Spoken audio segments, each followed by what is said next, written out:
pues one. Yeah.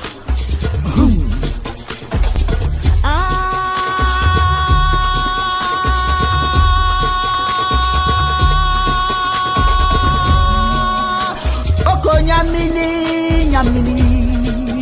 Coco nyamili, nyamili. Coco nyamili, nyamili.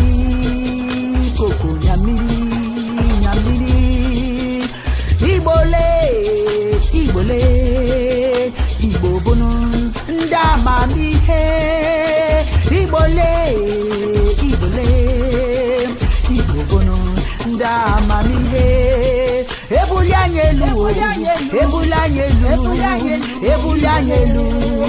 Ebulanyelu, anamabara na ihe dị njọ ma na-emezi konye ofeke.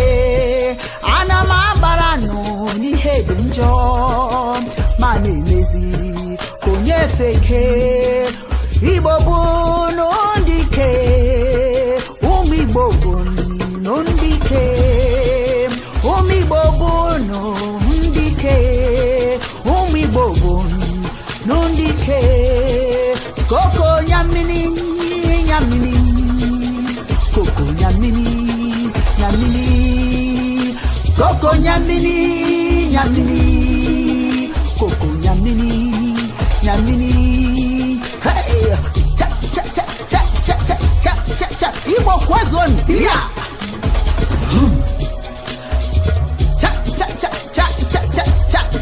Igbo kwezi onu, yeah.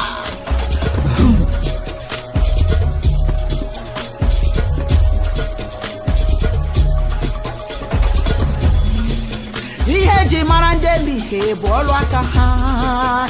Ihe ji mara ndị ihe bụ ihe aka ha. Ihe ji mara ndị ihe bụ ọrụ aka ha. Ụmụgbele ndị anyị were omenala dowe n'azụ, were omenala ndị ọzọ bulie elu. Ndị anyị were omenala Igbo dowe n'azụ, were omenala ndị ọzọ bulie elu. Ihe anyị na-eme Chineke na ọ dịrọzi mma. Ihe anyị na-eme Chineke ọ dịrọ mma.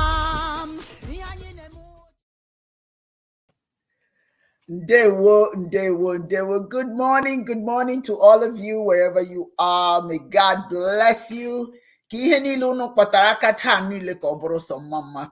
Ụwa niile site n'aka anyị were hụ ihe taa. Thank you for joining us for another episode of Chism Live. It is my honor and my pleasure as always to welcome you. I trust that everyone is well. I trust that all is going well for everyone. Before I get started with our day, let me bring forth my co-host, Dibias Ochoaja Yudi on your heart. Dibias Imare. No, okay, Madoka. Well, good morning to everybody. May every way of your lives continue to be light. I know that as a religious entity, you're not supposed to delve in politics. There's this idea about separation of church and state, which of course we've come to recognize is false. It doesn't exist. There is a relationship. People have to be spiritually sound to be governed. We know that. Without being spiritually sound, governing people becomes next to impossible. So I just wanted to put that out there. Yagazie to everybody. Let's do this. Yagazie. I would like to welcome Akimi Bro. Welcome. Thank you. Ukuna Gochuku. Thank you. You're joining. Ukuna is joining us in from on Facebook page. And Akimi Bro is joining us on YouTube. Thank you. Welcome. I'm excited about today. Let me bring in Dibias Chiedozie. Finally. Long time no see. Have you. Last week there was a way it went. I couldn't cheat nature. I was sitting in front waiting for the program. I dozed off. I know. Yeah, understandable. It was hectic in Nigeria last week, so we totally understand that. It was something. And I just So want that's to what put it happened out. last week. I'm so sorry. Not a Yes. problem. We understand. Last week was something else in Nigeria with the election and all that. So definitely It's funny here, understand especially any here kind in of Lagos. yeah. We got it. Well, anyway, by and large, we'll talk about it. That's why we're here. Yes, yes. Well, thank you. All right. Thank you all for joining me today. We are going to have 2 sessions today. We're going to have the first session, which we're going to focus on Ndidi and what that means. And then the next session, which is the next hour, is going to be focused on a question that one of our members asked. And so when the time comes, I will present that question. But this is the month of what do you call it? This is the month of Imumiri. I want to just add a little conversation about that. I want to get started with that and remind people what this month is. Month of Imumiri, a powerful month, February 11th to March 9th. You see, this is one of the things that I try to tell people who contact me. As a therapist, I get a lot of calls, people wanting to know about African spirituality and all of that. It's not complicated. I think we make it so complicated that people find it difficult to actually relate to what our spirituality is about, or for that matter, any religion. We're not complicated. We work with nature. We're presenting information about how we interact with nature. There's nothing complex about that. Water is water. We value water. And this particular month, we give homage to Imomiri, which is a male energy, the essence of the oceans, and is ascribed to male energy. And this is the month 11th to March 9th. And frankly, the significance of the blue, where this is we're supposed to wear blue if you have blue to wear. If not, white will be fine. The significance of blue for this month is the focus on heavenly blessings given to humanity via the rain, the sun, the wind, and the waters in all their various structural confines. You will notice that I use some of African mask images. And the reason why I did that is because a lot of times people have all this nervousness about the masks and what it represents, and the mystery behind the mask and all. The mask, quite frankly, is a reflection of our connection to our ancestors' spirituality. It's not negative. It's not something you should be afraid of.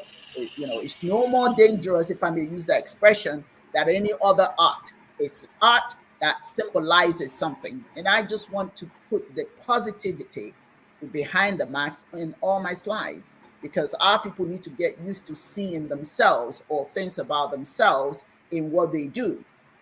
That's the significance of the mask, as you can see. I want people to feel comfortable. This is our way of reflecting our connection to our ancestors as well. So that's really the reason why I have the mask there.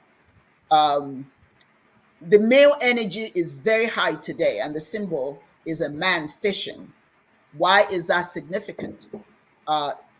Besides the fact that it's male energy, it is also significant because it represents man's responsibility for feeding his community, feeding his family. You see, that is our responsibility. Men have a responsibility. And the month of Imomiri reminds us of that significance that men have. Your crown has already been bought and paid for. And all you have to do now is wear it with pride, understanding that without you, without that male energy, without our men, we don't have any community. So the essence of putting forth this male energy and reminding our men how important they are is what Imomiri is about. It is a time that it's an exercise. The fishing is an exercise of what the oceans have to offer and how you, the men, use this energy, this blessing, if I may use that expression, to support your family, to support yourselves. Now, you may not be a fisherman, but whatever it is you're doing, it is your responsibility to see that your community, your home is healthy, well-fed. That's your duty. That's your duty. And it represents the masculine aspect of cheese goodness. Our men are good. Our men are good. And if we respect them and if we honor them and give them the chance to sustain continuously sustain our lives, it will make a difference in our communities. I think that particularly in the United States, where our men are beaten down, and when you talk about a black man, you want to say something negative. You want to talk about the fact, oh, they're drug addicts and all that. That's not true. There are some drug addicts in every race. There are different men of different races that are engaged in all those kinds of things. But the role of our men in our community is very important. And this month is particularly important that we revere our men, our male energy, all right? That we celebrate and honor it and remind you that you are powerful in our communities. You're so essential. So this month is very critical for the men to understand that. And there are virtues that you're supposed to uphold this month. And that is equality, justice, and honesty. And so if you're anywhere and you're demeaning other people, you're not practicing equality. Equality means that you respect and honor everyone. And justice means that you don't stand around. If you see something that's wrong, you say something about it. All right. And honesty is very critical. So when you see, like, Nigeria had its election, and the men who were engaged, because women too, who were engaged in dismantling the equality of everybody's right to vote and select who they want, they're not practicing the virtues of immunity. They are not practicing when you're engaged in lies and dishonesty. You're not practicing that essence of immunity. That means that this is the time for you to be honest. This is the time for you to embrace equality. We didn't see that over there. But for you men, this is the virtues that you've got to show this month. Wherever you see it not happening, say something about it. See, nothing happens in this world because you stand back and watch. You cannot be a bystander. If you see things that are wrong, you must speak up about it. Imomini, the month of Imomini demands that. It's a powerful month. The virtues are powerful. Justice for all, equality for all, honesty. See to it that that's what you exemplify. Now, I'm not just saying that only men can do that. Women can do the same thing as well. So it's very important that all of us, but particularly our men, are very conscientious about these virtues. And a person born in the month of Imomiri is a deep thinker and very competitive. You have to ask yourself, do you as a man in this month of Imomiri, do you just acquiesce? Do you just believe and embrace what other people are doing? Or do you step into the ring yourself and fight for what you believe in? Are you competitive, or are you just sitting back and hoping things will fall into place? Nothing falls into place. You've got to be out there to fight for it. Fight for whatever you want. If you were born in this month, check yourself and ask, how well am I doing what is necessary for me to be competitive? Ask yourself that question. If you're a woman, same thing. Ask yourself, what am I doing? What am I doing? If I didn't do it last month, am I allowing another month to go by that I haven't achieved anything? All right. And then also, this is because all of this are reflected on Ozondo, okay, which is our horoscope. All right. Ancestral mandates this morning is to avoid excuses. Don't make excuses if you can solve the problem. Don't make excuses, oh, it's someone else's problem, or there's nothing I can do about it. Okay. Don't put yourself in a state of helplessness because you choose not to do something. Making excuses does not solve problem. Being lazy. And what does laziness mean? Laziness is not just the fact that, oh, I don't want to, sweep the floor, or I'm in bed all day, I don't want to get up. Laziness means that you tune out when things that are important are presented to you. You don't want to do anything about it.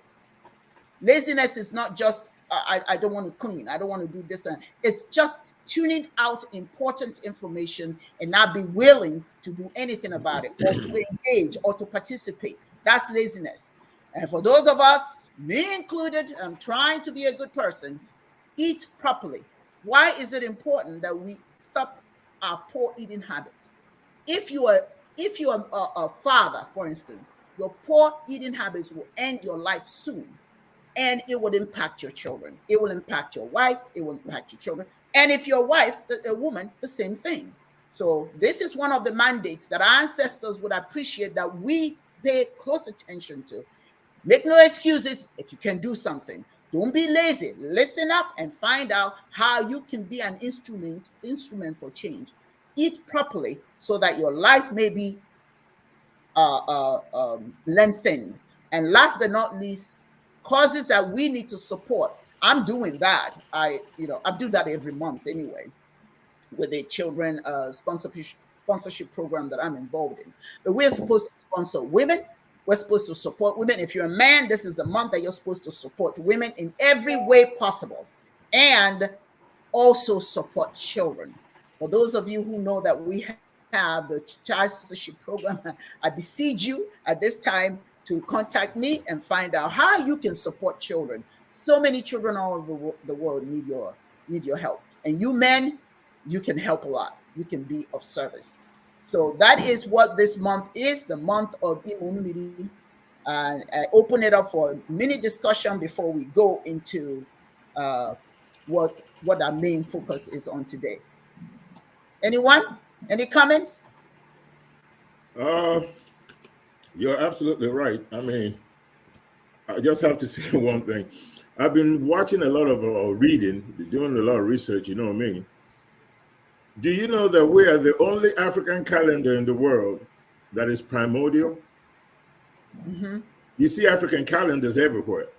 Animals, mm-hmm. cities, whatever. And they're all based on the 7-day week. Mm-hmm. And then we try to, how do you say,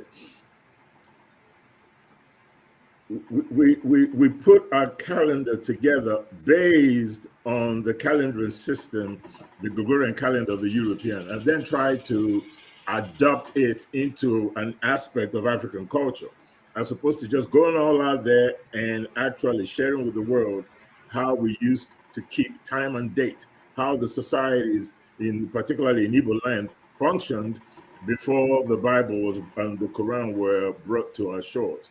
I just wanted to make that comment, and I'm very proud of Global Fit Ministries, of Chiism, the Gordianism, and the effort that has been made by Ahai, and of course the rest of us that are in this fight for the emancipation of the African mind. Kudos to you, okay, Dibia, for carrying on this fight and making us proud. Kudos to Dr. Chidos here, for joining us in this fight.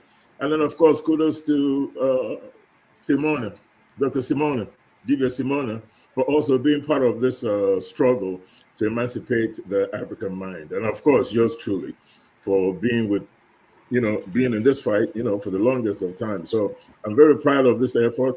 I'm very proud of the fact that once every month you highlight the aspect of African calendar system for the world as food for thought, and for us, particularly of the Igbo tribe, to look inward, so that maybe by at some level of introspection, we could be able to participate in this life, with a lot of pride and understanding that the promotion of our history and our culture is really key to success in all African communities globally. I just want to put that out there. Thank you. Yeah. Thank you, Dibia UD. Dr. Chiedozie, your thoughts? Yeah, my thoughts. I'm so happy I'm part of the program today because I'm the learner here today. And I must thank you for your dogged efforts. Digging up exactly the meaning of what this month represents in Igbo cosmology, Igbo ontology, is very germane. And it's one that I think that we should teach, which is why I'm happy I'm on this program, and very soon we will start teaching this sort of knowledge to people all over the world, not just on Chism, but on some other platform. So, and as you were delivering the essence of lecture on the essence of this month, I remember that this month started on a K, and today is a K, and a K is the water energy. And so it's all about blue, and all that just began to correspond in my mind. And I started wondering, how did our forefathers see all of these and were able to come up with all of these, and nobody taught them. They must have, and that's exactly where Dibias, that primordial thought. Sometimes I wonder how they came about, the things they came about, and nobody was there to point it to them. And that shows the kind of people they were. And so actually, water is primordial, whether in creation stories or in science evolution theories, like the theory of evolution. Water is primordial. Even in the Big Bang theory, water is primordial, because one of the four elements of the Big Bang is water vapor. And so without water, there won't be life. And which is why I feel that when our people call the word water, it has life, miri, and the Yorubas will call it omi, like something that breathes, something that breathes life. And then, of course, yes, but what I don't understand is because water here, it's a female energy, and this month represents a male essence. But of course, I do know that the female always contains both the male and the female essence. So maybe later on you may need some explanation on that. Thank you. I do love that particular. Yes, I love it.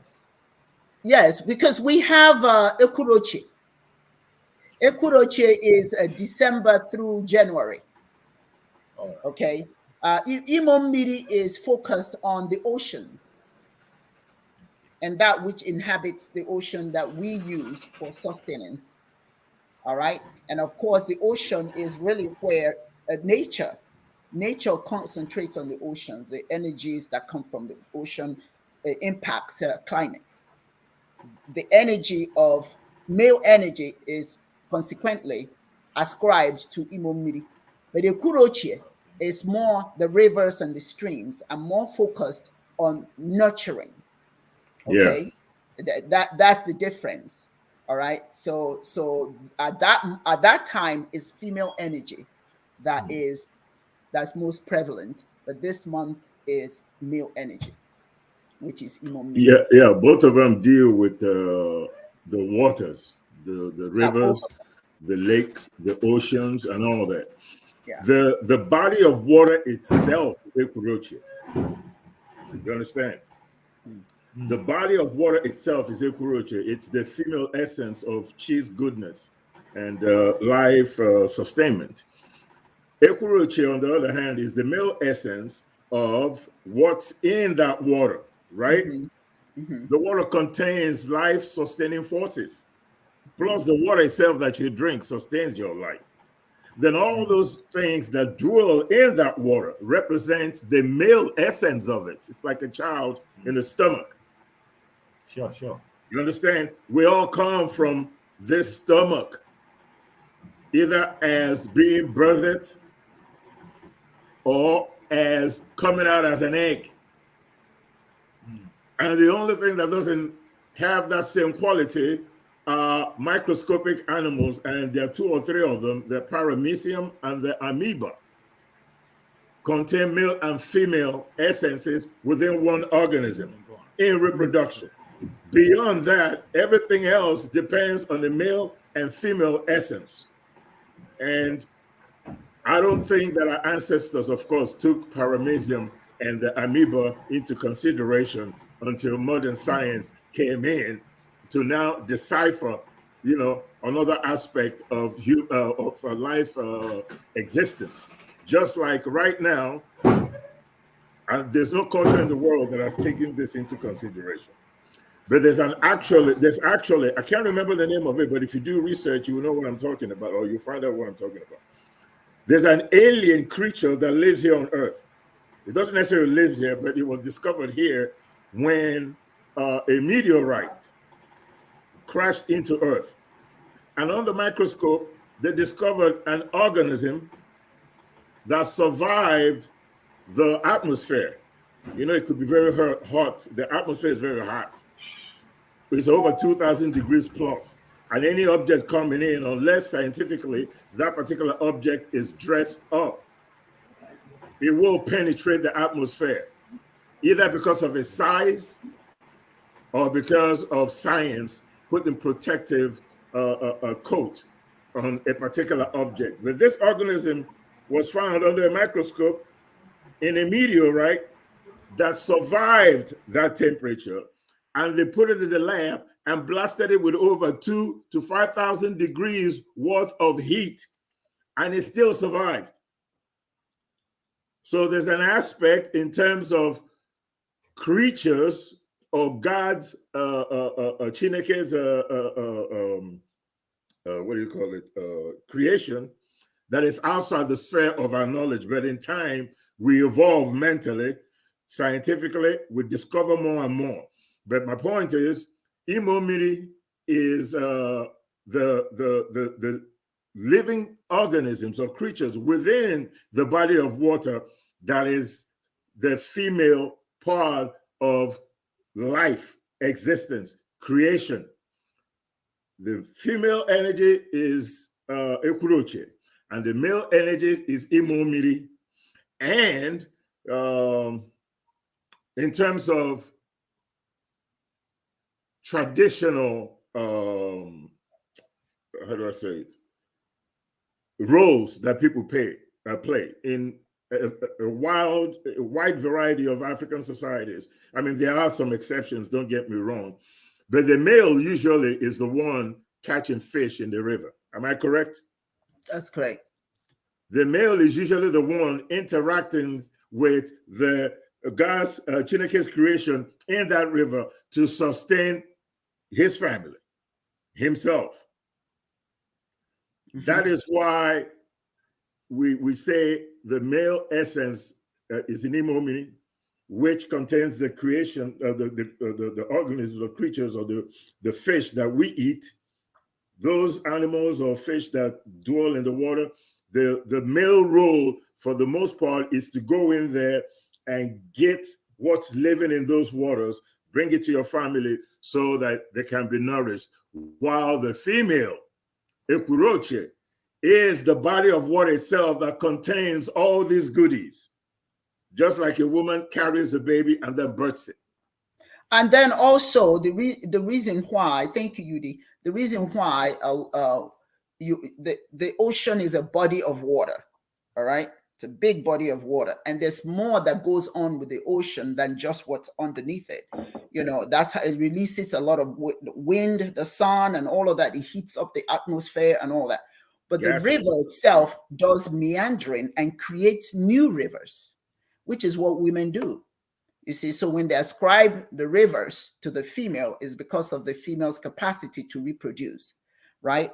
So it's a Ekuroche. Ekuroche is where you go, even when we go to pray, we go by the river, the stream, not necessarily the ocean.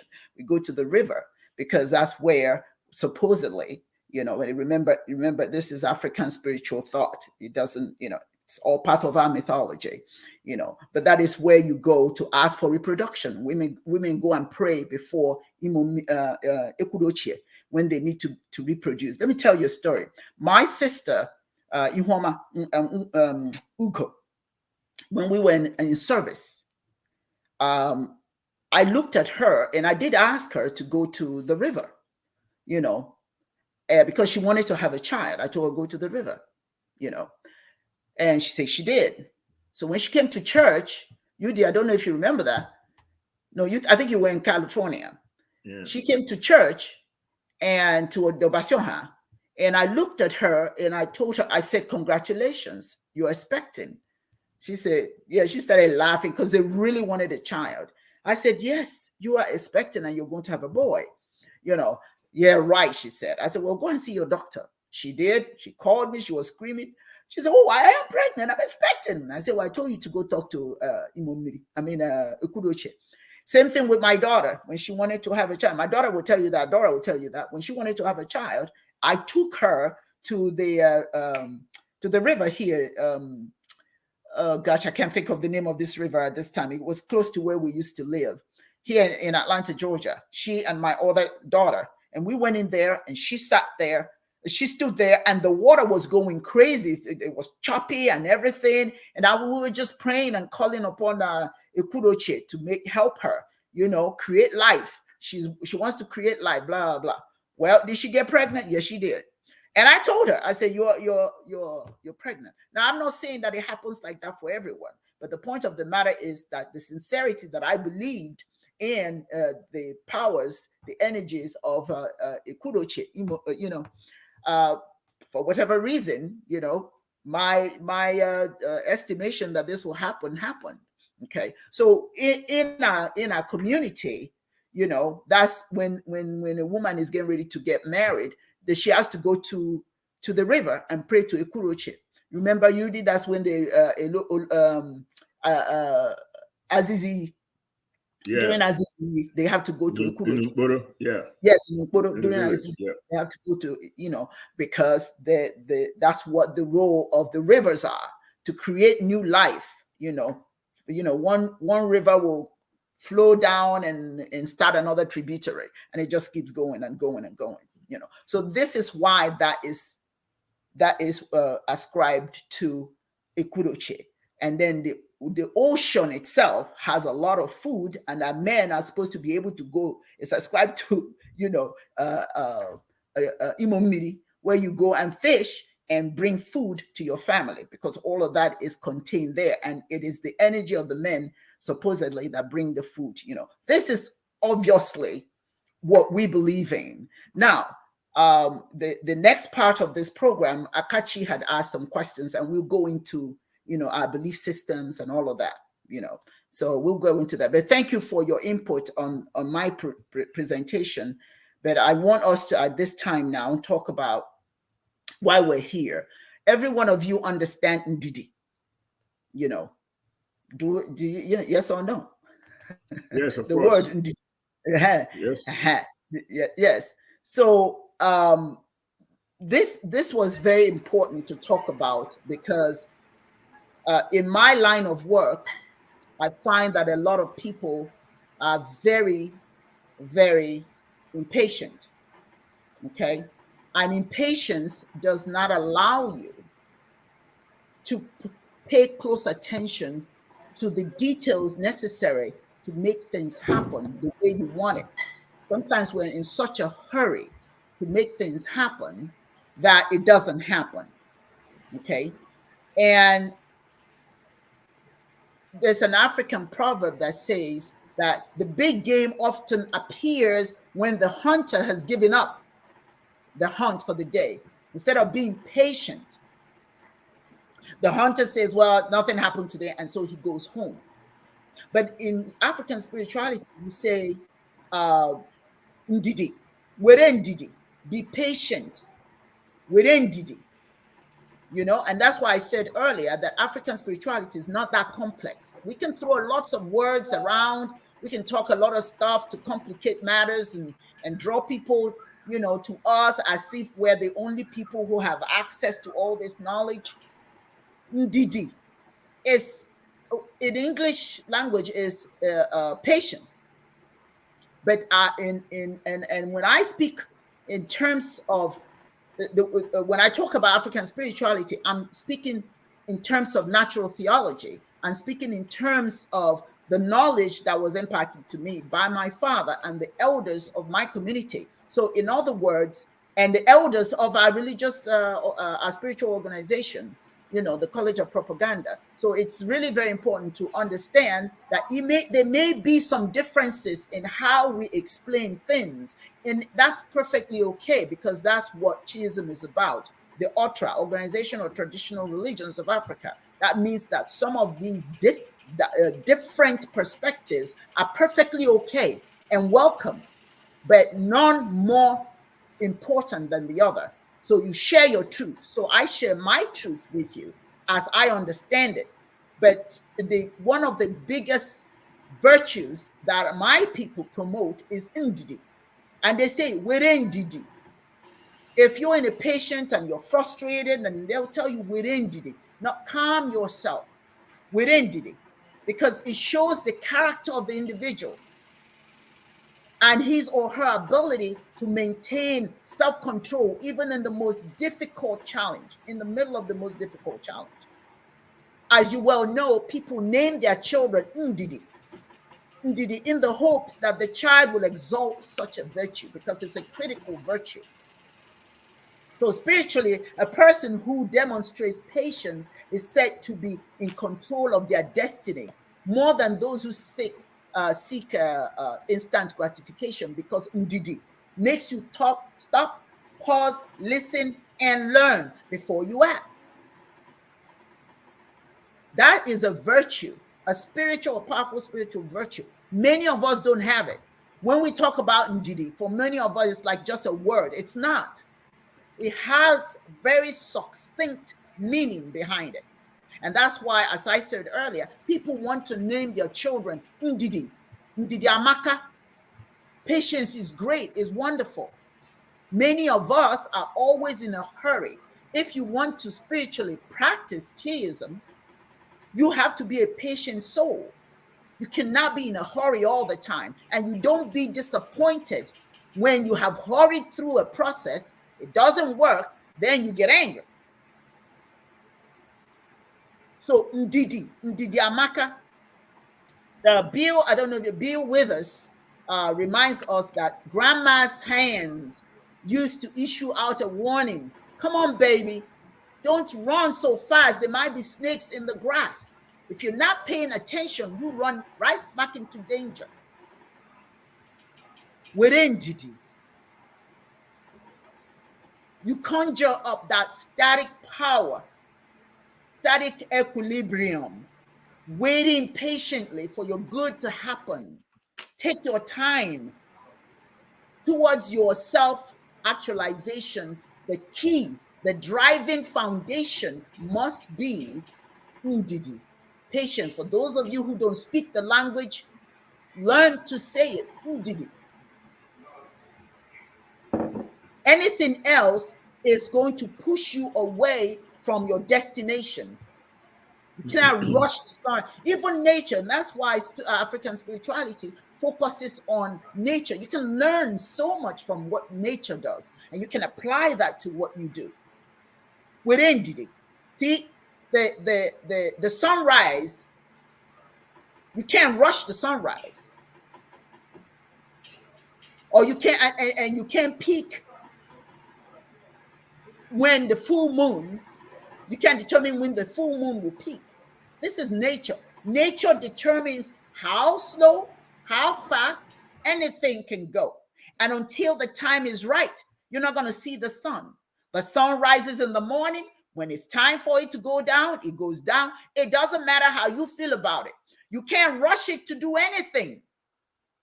It takes a time. And that's why when things that need sunlight, it comes out when they need it. And then when it doesn't need it at that moment, it goes to rest, it comes back again. This is who we are. This is what Ndidi does for us. You see, winter, the winter comes when it's time.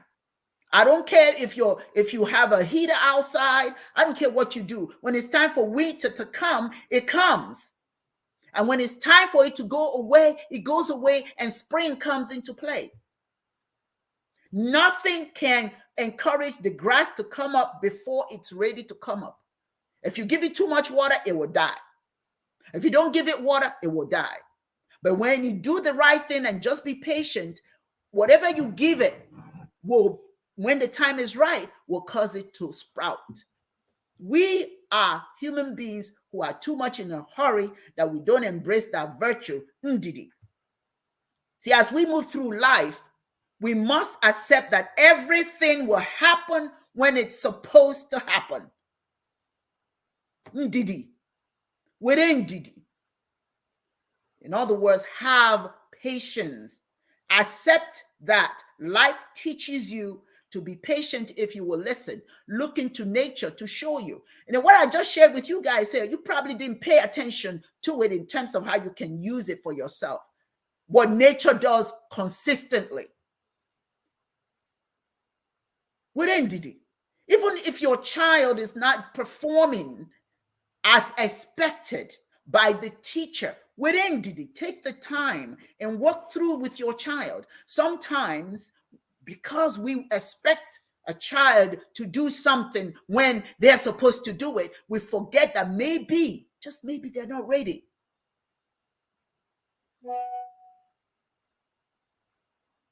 Ndidi. Today, add that to your repertoire as part of the virtues that you must exemplify if you're a chaste. Friends come and go. Somebody was upset that a friend left. And I said, you know what, within Ndidi, when that friend, if that friend wants to come back, they'll come back. In the meantime, always thank people for the time they come into your life, what time they play. If it's time for them to go, they'll go. Wish them well, but be patient. They may come back, but you can't rush anything that doesn't want to be rushed. We worry. We engage in common anxiety. We're full of fear. But you see, all of those things that I just said about, it doesn't impact the laws of nature. Nature doesn't care that you're frustrated. Nature is not interested that you have anxiety. None of that matters. The key to patience is to trust Chineke within you. The peace, the inner presence that knows exactly what you need when the time is right. Oh, yeah, Ndidi. That inner presence allows you to just kind of chill so that everything will unfold divinely when the time is right. Within Ndidi, because anything that you want ultimately will become a reality if you are patient. That is my conversation about Ndidi. Before I get anyone to come in and say anything, I would like to welcome Dr. Dibias. Simone, how are you? Welcome. Oh, very good. Good morning. You know, very interesting start of my morning. I apologize. I had to care for the children, so please, it made no me a little bit late. For that. Children are the future. Oh, yeah. That's right. I believe so. No apologies. We totally understand, but thank you for acknowledging. Yes. Oh, I want to thank Ukuna. Thank you for that nice compliment. She says I'm too much. Well, hey, thank you. I appreciate that. Here with Dr. Simona, he says hello to you. And so you heard Ndidi. I waited patiently for you to come into the studio because when the time was right, you were going to join. You were going to be here. And Dibias Chedo's here. We waited. We said, I sent you everything. I said, he's going to be here. I ain't worried about it. Ndidi, that's what that is. I think that's a powerful virtue. Your thoughts will go with you. Let's start with the Dibias Yudi. Go ahead. Well, you said it all. So we're just going to piggyback off of what you just said, But Gigentena, Lagano Ikitio Bandanda. Yes. I consider that as part of being a patient person. If you listen closely with your ears to the ground, you will hear the footstep of ants. Mm-hmm. Your defense mechanism in the face of adversity or frustration in your daily life is Ndidi. Patience in everything. Because when you rush life, you trip up, you make mistakes. You don't see all that you need to see to make informed decisions. Mm-hmm. And part of making informed decisions is, as you're going after life, you also at the same time have to let life come to you. Yes. And the way to do it is to be patient so that you could see clearly. Mm-hmm. Consider yourself in a boxing match, and your opponent, who is ego-driven perhaps, and is not considering or taking into consideration his opponent's skill, rushes in to take the guy out without first feeling his opponent out. See what the weaknesses are, how the opponent reacts to your aggressive moves and all that. Maybe it will take you a round, 2 rounds, 3 rounds. Maybe it might even take you to the last round before you finally figure out an opening and knock him out. And when you knocked him out, it is victory. It is victory because you were patient. You didn't rush it. First of all, you had confidence in yourself that you can do it. That's number one thing. There's this introspection and there's this self-analysis that has to be involved in every endeavor that you set out to accomplish. First, you got to figure out what it is that you want to do. Then, do you have the ability to do it? Then, what do you need to be able to accomplish this objective? And all that takes patience to study, to understand your objective, to understand yourself, to understand what it was going to take to get there. Yes. And just not rushing like a fool. Oh, by the way, you made a point about Ndidi and the calming nature and all that stuff. Ndidi, for the most part, is a female name in Igbo land. And my deduction is that one activity or one part of life that requires the most patience is pregnancy. Yes. You only get one shot. There's no repeat. You understand what I'm saying? There's no, well, you know, let me move this baby this way, move this baby. No. You mess it up one time, it's done. It's gone. You have to start all over again. There's no adjustment. There's nothing to adjust. You're pregnant. These are things you have to do, and you got to be patient when baby's kicking. Your emotional goes haywire because of your hormones. You have to be patient with those people that are attached to making sure that you're comfortable till birth, so that you don't incur a level of aggression that might make somebody try to do something that will make you lose that baby. Patience is a female name because the most, in my opinion now, pregnancy is the most patient thing that you can do. Respect to all the ladies out there. Okay? Yes. Just want to put that in. Men, on the other hand, you know, we're aggressive in nature. One activity in African culture or in any culture of any community out there in the world, historically speaking and otherwise, men have always been the hunters. That's probably one of the most important aspects of your responsibility as a man in the old days. You know, now we're still hunters, at least on the financial, you know, aspect of things. No, not financial, but, you know, personal level where you still go out to find you a wife or what have you. But women in today's world are also hunters, you know, financially speaking. They're out there with their PhDs, they have careers, and they're also expected to be patient when they get home and take care of the family. Boy, y'all wear a lot of hats. It takes patience to be able to handle this natural responsibility that women have over their family and their offspring. It takes a lot of patience to make informed decisions. Men are hunters. And when you go to hunt, you have to have Ndidi, patience. You have to stalk your prey. You just don't get out there and see a deer and go, well, no, that deer is going to scamper off. You stalk it. You're patient. You wait till there's an opening, then you shoot your prey, and hopefully you don't miss. Hunting takes a lot of patience. Ndidi. Everything that we do in life requires patience to accomplish it. Only fools rush in.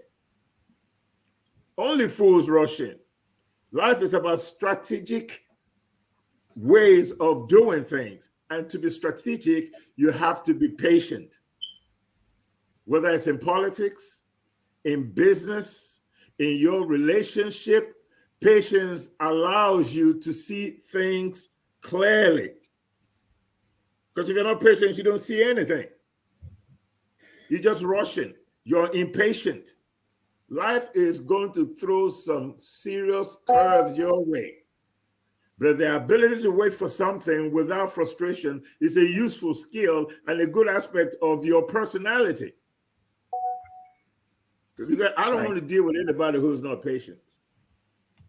You can see how you can cultivate meaningful and fruitful relationships with your fellow human when you're a patient person.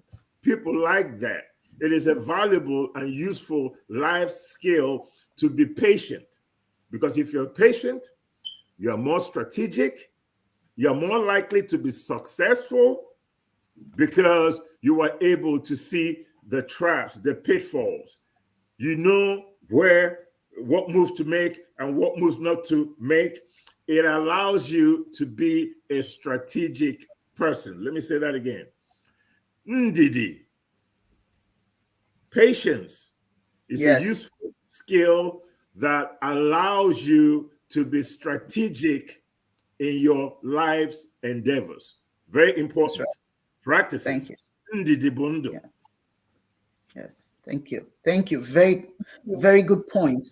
And I'm going to go to Dibias Chiedozie in a second, but I just wanted to make a little comment that I had just made.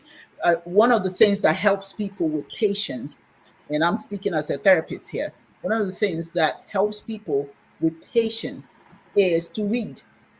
Reading is a powerful trainer because you can't know what's going on the next page until you've finished one page. So reading, as often as you get to read, the better you have patience. So for those of us who just go on YouTube and just go through stuff, it's important to train your mind and that virtue by reading. Doing a lot of reading is a person who does a lot of reading is very patient. Not only do you learn a lot, but you're very patient. Dibias Chiedozie, I'll take it to you. Yeah. Today is wonderful. Wow. How do I begin? First, Dr. Simone, you're welcome.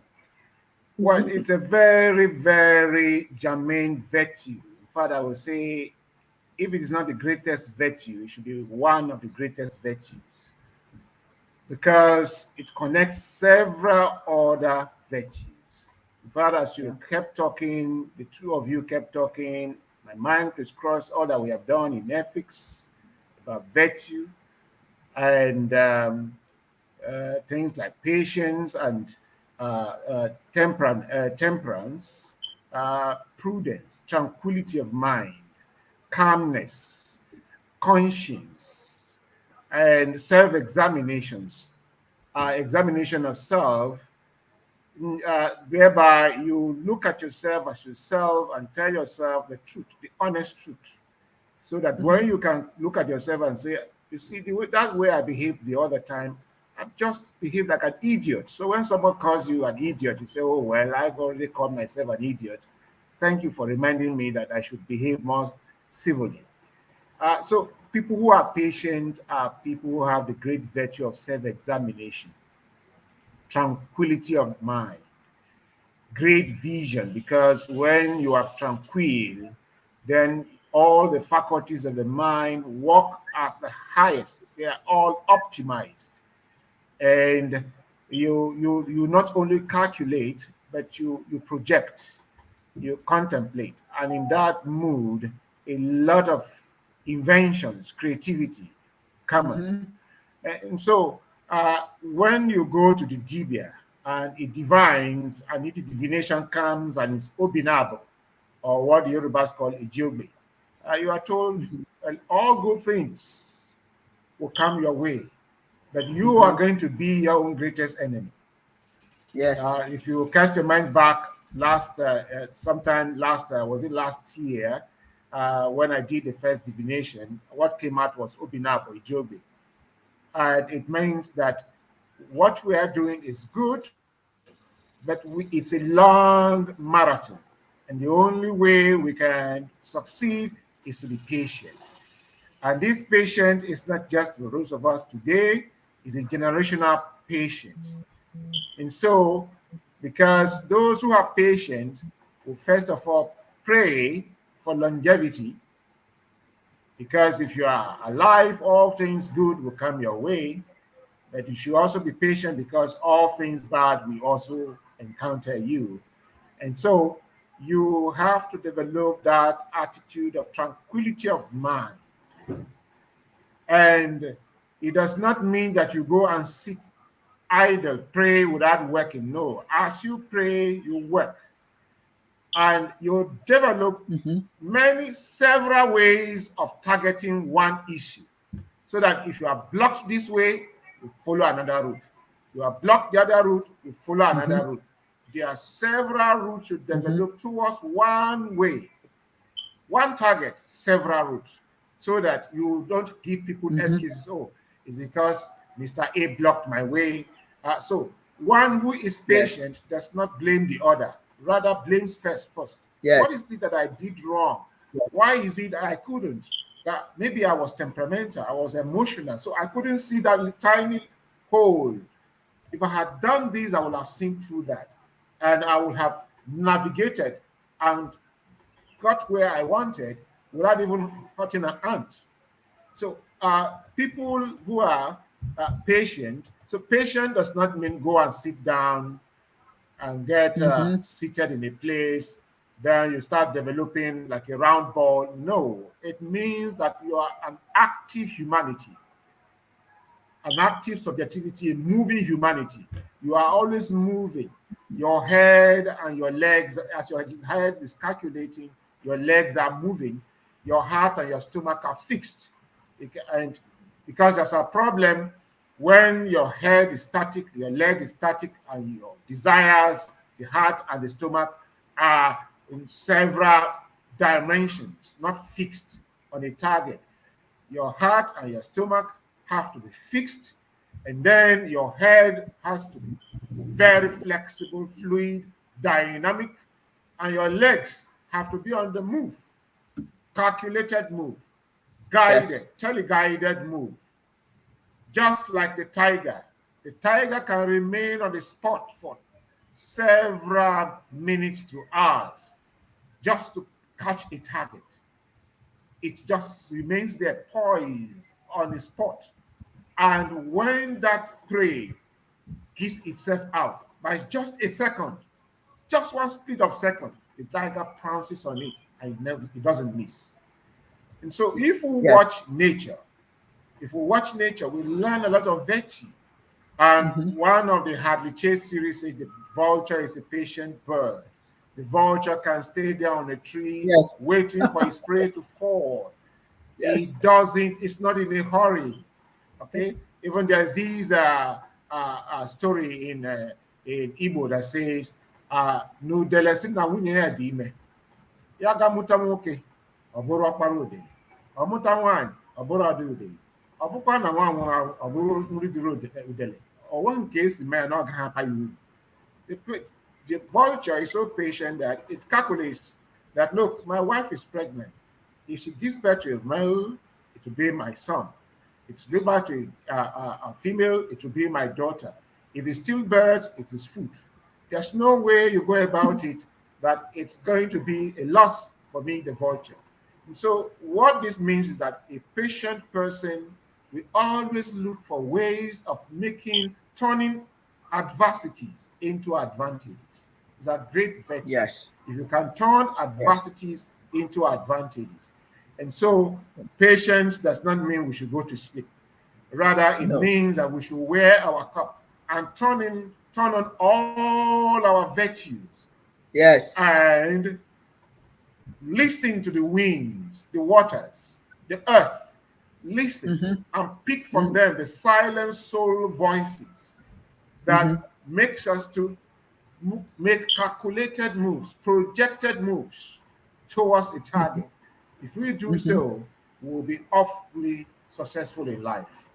Thank you. That's my little contribution. Yes. Thank you very much. That is, and well, I'm a parent. Certainly, I've raised children.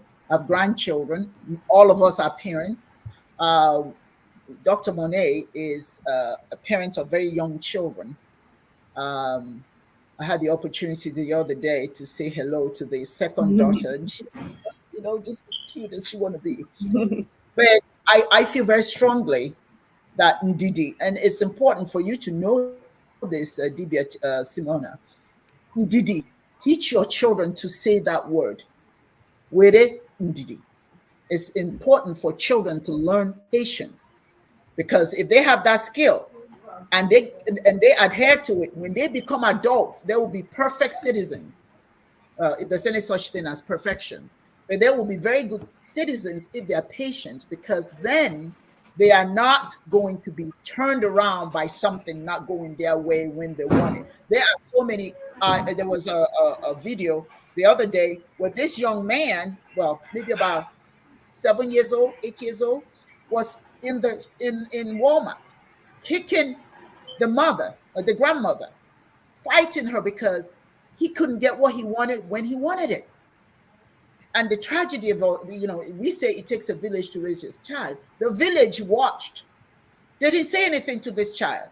They didn't. They saw a young man kicking his grandmother because he couldn't have his way. That means he hasn't learned Ndidi, even though the grandmother said, just be patient, we'll get to it. He didn't want to hear it. He wanted it right there and then. When I take my grandchildren and they want to fuss, I want this, I want that, I say, okay, we got to go. It's time to go, because you can't have it right now. You have to wait until I give it to you. But if you insist on it right now, we have to go. I can't give it to you to quiet you down, because I'm teaching you the wrong thing. I'm teaching you that if you act up, then you get what you want, right? Because you weren't patient, but you got rewarded.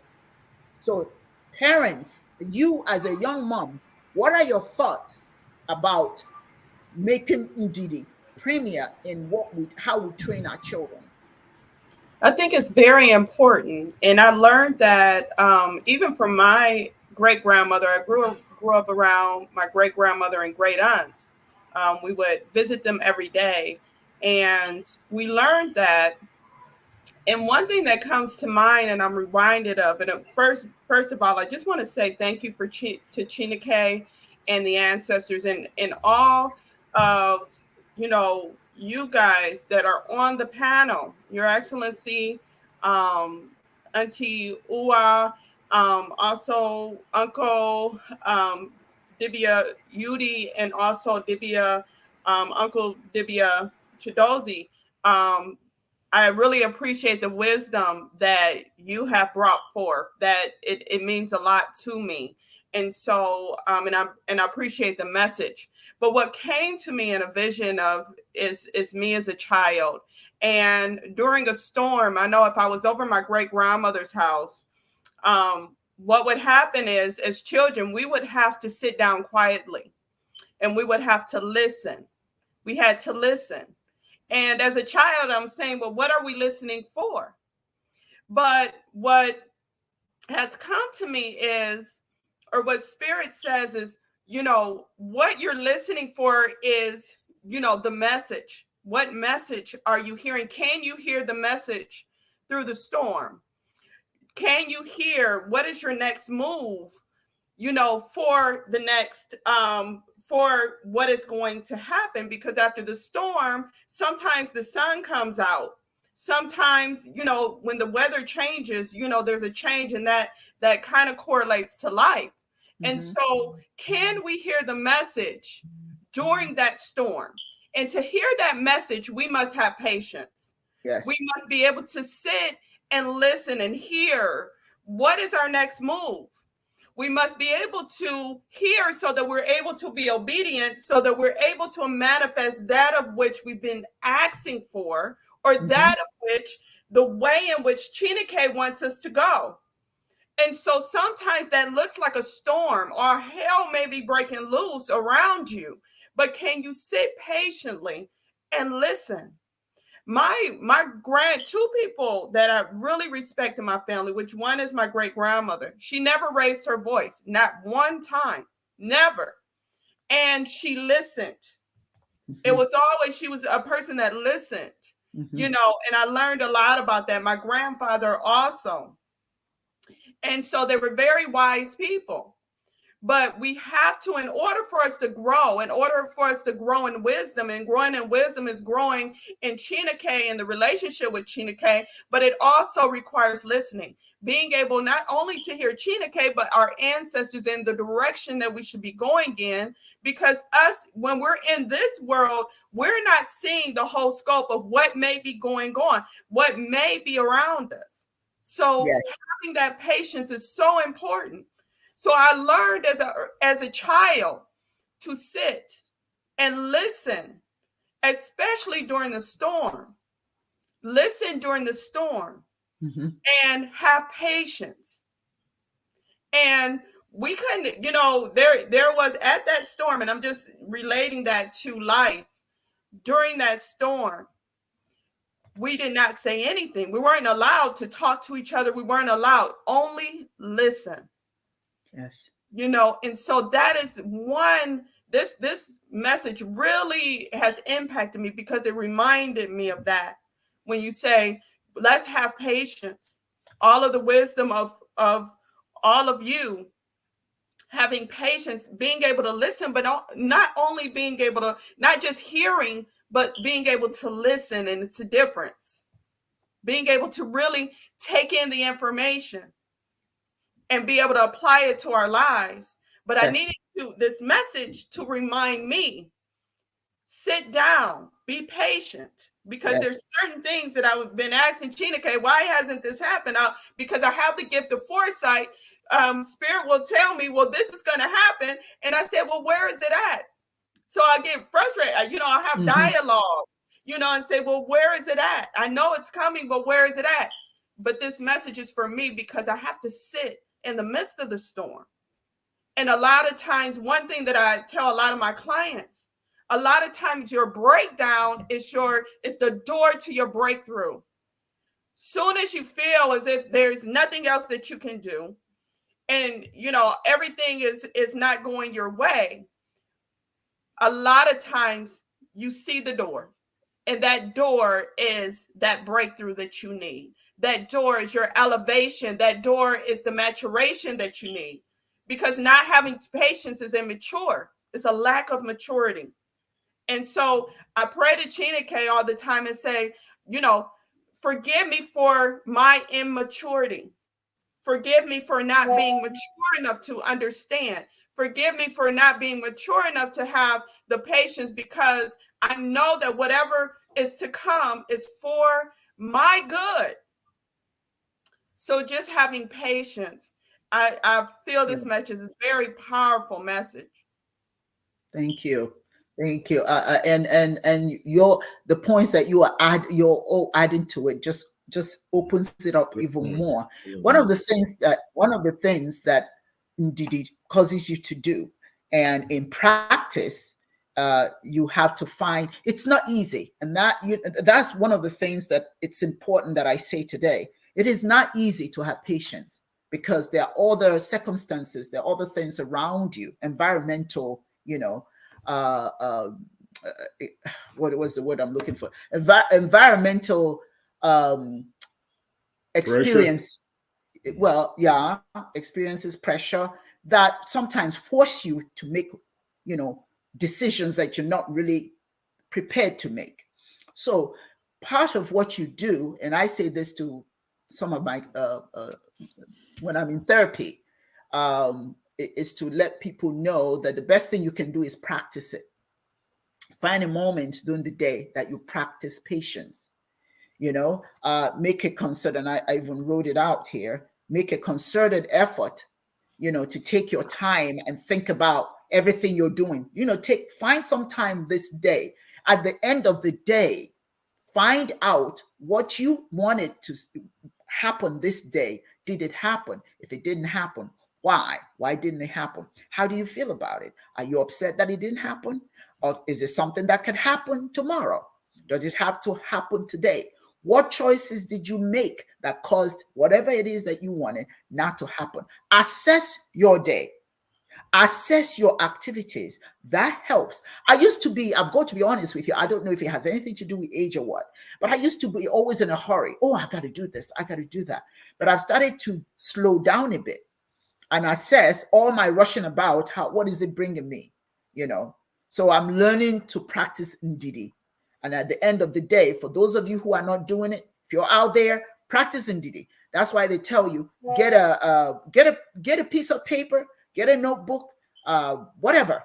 But at the end of the day, kind of jot down, today, this is what I did that caused things to happen the way I wanted it. Or this is what I did that caused things not to happen the way I did it. Maybe I was in a hurry. Maybe I rushed things too much, So, but the important thing is not to knock yourself down. Don't beat yourself down because it didn't happen when you wanted it at the time, at that moment. Don't beat yourself down. Everything, like I said, we talked about it earlier. Nature tells you everything you need to know. Be patient. With Ndidi. And I'm telling my one of my children. Well, I got two children who have not had kids yet. Name your daughter Ndidi. Name your daughter Ndidi. And I'm talking to myself. I want another grandchild. So, so I say, name your child. You gotta be patient. Start with you, Owa. Oh boy. Oh my God. But the bottom line is, this is what's important, Ndidi. Ndidi is important. Okay, we're going to go to the next discussion today. I don't know if Akachi is here today. I don't know.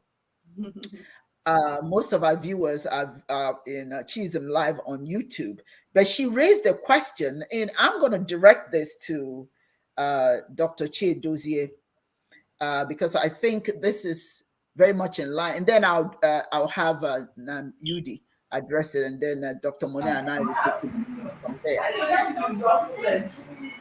Uh-oh.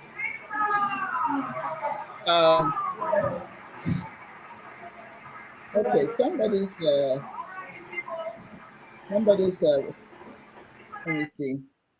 Okay, that would be the Dibia Chiedozie. There's some noise in the background there. Okay. All right. So go there.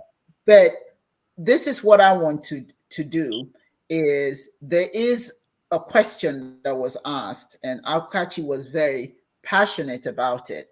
And she does participate in different forums and what have you. And she wanted to know, humans made up Chineke. She wanted to know. Now I'm quoting her. This is the second half of our conversation. Humans made up Chineke and all the mythology concerning Arunsi, Ndichie, more, and the meaning of matter.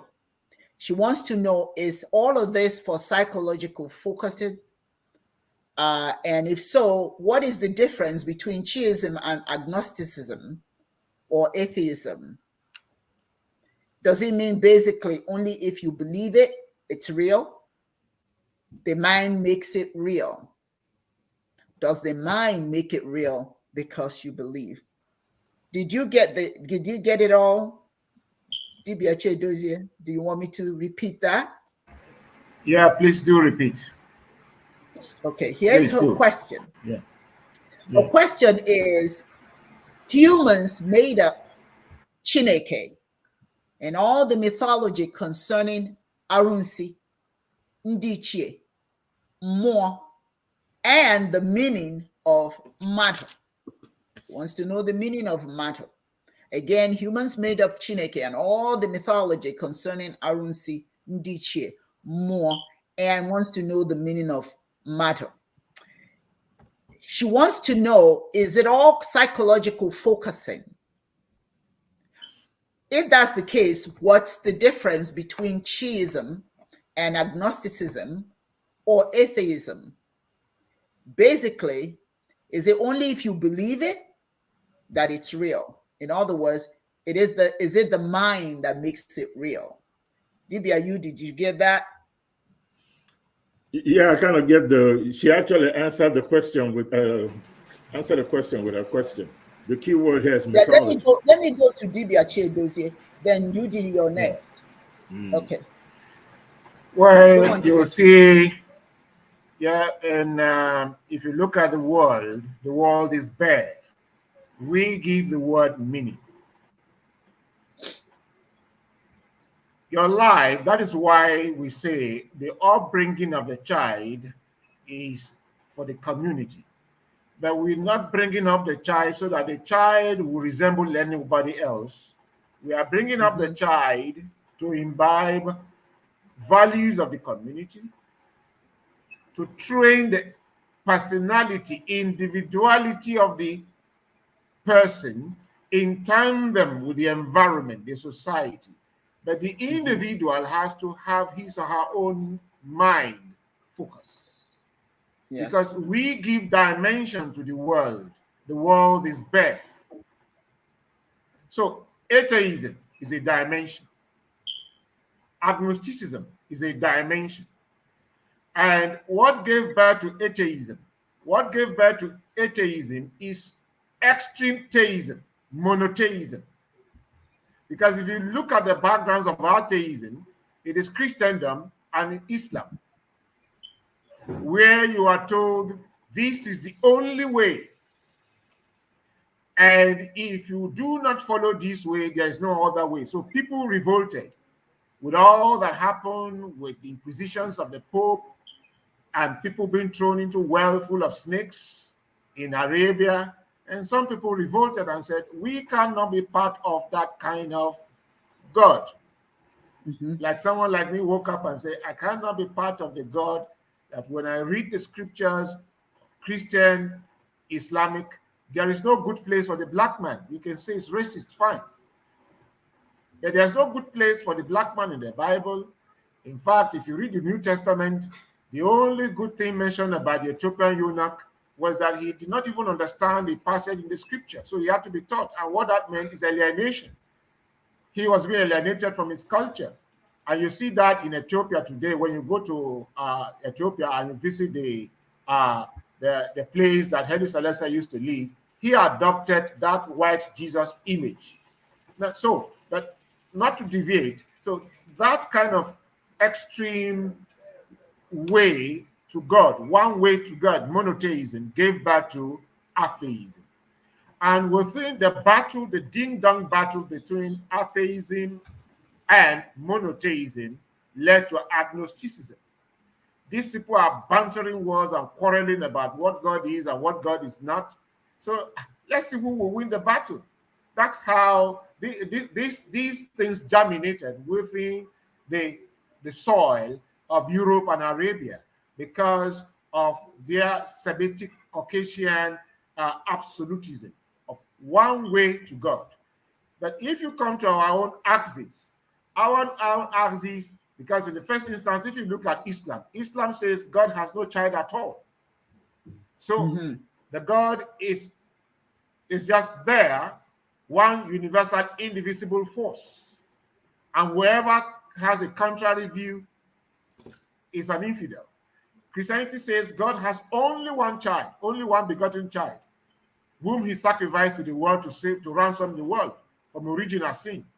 But if you look at the African traditional mythology creation story, God didn't have one child. Either he had two children, male and female, or he has them many. And if he has them many, 20 can be male, one must be female, 20 can be female, one must be male. So the bottom line of it is that our own God never had one child. He always had children. And so each of my children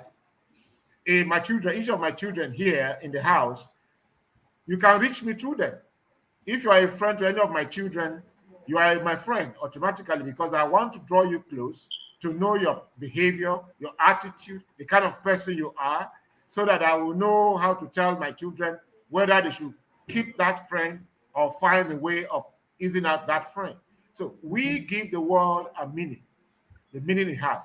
So it's not just psychological. If you say psychological, it means anyway, it's just a way of behavior. No, it's not behaviorism. It's not psychological. It is ontological in the sense that we have the power to shape the world. And our forefathers did that, which is why we say any race that wants to move, you have to go back to what your ancestors did and begin to reform them. The more you reform them in tandem with contemporary challenges, the more you develop and modernize. Your spirituality, the core remains, but you keep improving it. You keep adding one or two things or the other, which is why we say agogeto de liber. It's a dialectical process that I begin from self, I move out, I encounter the world beyond what I projected, I come back to myself to reorganize, just like we talk about Ndidi. All right? So I come back to myself, I reevaluate, and I don't throw away my hypothesis completely, no, because values are assumptions, they're hypotheses, but they are not absolute. And so if we keep throwing away our values, our core values, we keep throwing them away, I keep changing them like we keep changing our shirts, it will come to a time we would not know which value we have anymore. That is why we need to keep these values. And why do we need to keep these values? We need to keep these values because they are what makes us madu. And so what is madu in Igbo? You call it mma, ndo, or mmadi. Some aspects of Igbo will call madi. Some will say madu. Now, there are two things here, mma and ndu. Mma is beauty. Ndu is that which has capacity to grow. Here na duado. Here na duado. Ndu, what has a capacity to grow, what has a capacity to develop.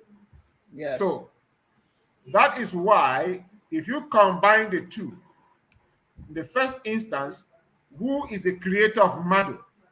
Chineke is the Madu is a manifestation, the highest for us, it is the highest point of manifestation of Chineke. Because we are the only ones who can talk about Chineke or any other thing. Because of our mental development and the structure of our being. So because of the structure of our being, we represent the highest manifestation of Chineke. Then we are supposed to be co-creators with Chineke here on earth. So we are like caretakers of the garden in which Chineke has put us. And the only way we can be like Chineke is to be creative, is to be inventive. The more we create, that's why we need to be guided when we create, when we invent, we need to be guided by value. Values give us that mma. So values are the things that gives life, ndu, the mma. So, and once we behave by the values and we create within values, knowing that when we create, we do not just create because we want to satisfy our personal aggrandizement, personal ambition. We put other people into consideration. And even when we have created and invented, when we are to use the utensils, the instruments that we have created, that we have invented, we have to put other people in consideration. That is why our worldview, our fundamental core values is communalism. Communalism does not mean, it's not a we society, it's I and we, you and I society. The I that make up the we that contain, that consists, that comprises the I. And so one cannot do without the other. One is contained in the other comprises the other. So it cannot think about water without fish, just like we talk about, we just finished talking about imomiri, the body of water and the content of the body of water. You cannot separate the body of water from its content. Because if you do so, then you don't have water. But water must give life. And so for water, for you to know a healthy body of water, there must be life swimming inside. And that's how it is with madu and value system. That's why our worldview is that of communalism, because it is within communalism, when I live as madu, that I, in consideration with others, I, in solidarity with others, that whatever I do not think of I alone, that what will that connect? How does it dovetail on others, the entirety of society, the humanity? That is what makes us madu. And when we now behave madu, we now become madi. That is the beauty that is, because we have manifested Chineke, the essence of God, goodness. We have manifested it on earth.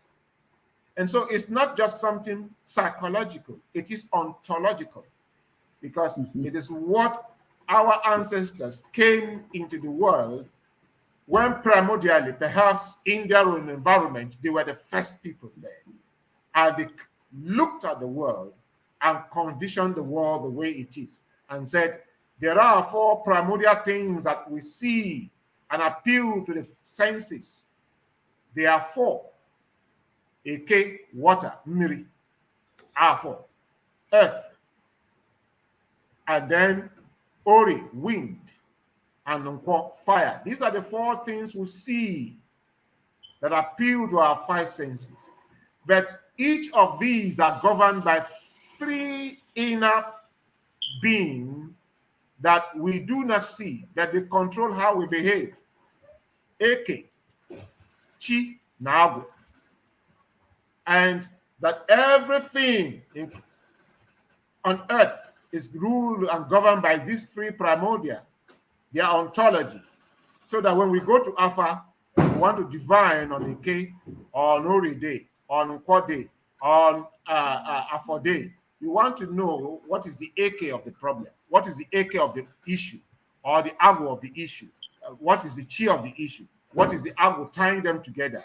So when we are able to address the Eke will track the positive Chi, and then Agwo will push us towards that positive Chi. So these are the composition, because the madu is composes of the 4 elements. We either come from Eke, or we come from Ori, or we come from Afo, or we come from Nkwo, and we are governed by these 3 primordials of Eke, Agwo, na Chi.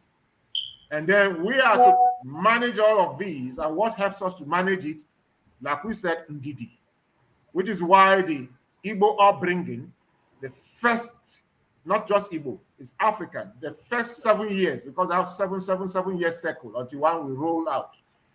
The first 7 years from when you are born to when you are 7 years is the stage of obedience. The second 7 years until you are 14, from 8 to 14, is the stage of denial. Just like you said, when a child is impatient about demanding for a thing, you said, let's go home. It's when I'm ready, I'll give it to you. That's denial. It's not everything that a child wants and how the child wants it, you give it to the child. The child has to learn, first, obedience. Second, he has to learn denial, ways okay. It is not that you want that you get it. And it's not when you want it, you get it. Then that's right. From 14 to 21 is a stage of self-reliance. And in all of these, and then in all of these, patience is being, the individual has been trained on the virtue of patience. So that from 21 to 28, you enter into the stage of wealth creation. One who has learned obedience, have learned denial, has learned self-reliance, has attained a stage of patience, will know how to create wealth. Because creating wealth is not that you are creating yourself, you are creating because of me and others. I am not wealthy when others are hungry. Like Fela will sing, I know we agree, make my brother hungry, make I no talk. Not only to talk, I must do something and make, just like Dibias is doing already, making sure that the little she has, she spreads it around. You know, These are the things that make us mad. And you are not able to do this because you are just because you are okay, Dibia. You are able to do this because you are the core value system that determines madu, the ontological value system that makes you to radiate the chineke, the beingness in you. So I hope I've addressed that substantially. Thank you. Thank you. Thank you very much. Before I go to Dibia, I just want to throw this in. The question of the difference between chiism and atheism. It's important to know what atheists believe. It's a complete disbelief in the existence of God and all gods. Okay, atheists believe in what they can see, touch, and feel. Okay, I think that sometimes when we talk about atheists, we say like it's a negative thing. It's not.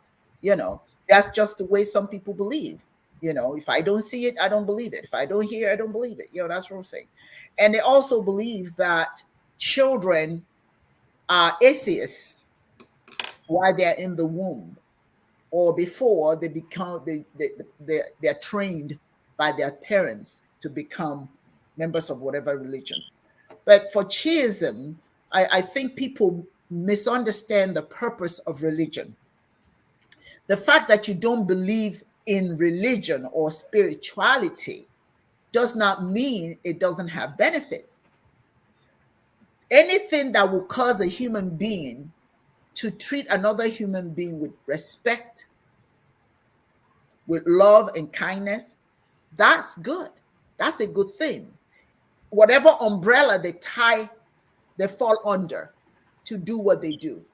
Anything that teaches you to be a good human being is a good thing. The only thing wrong with religion is if it's a religion that tries to dominate people's minds, that tries to indoctrinate people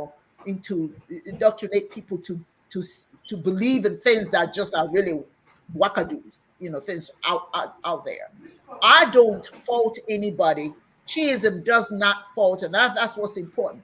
Chiism is not focused on what you believe or don't believe. Just let us believe what we want to believe, as long as it allows us to serve humanity or create human beings who are positive souls. You understand? That is what she's believing. Now, belief in nature. Okay, atheists just don't believe in God, so or anything related to that.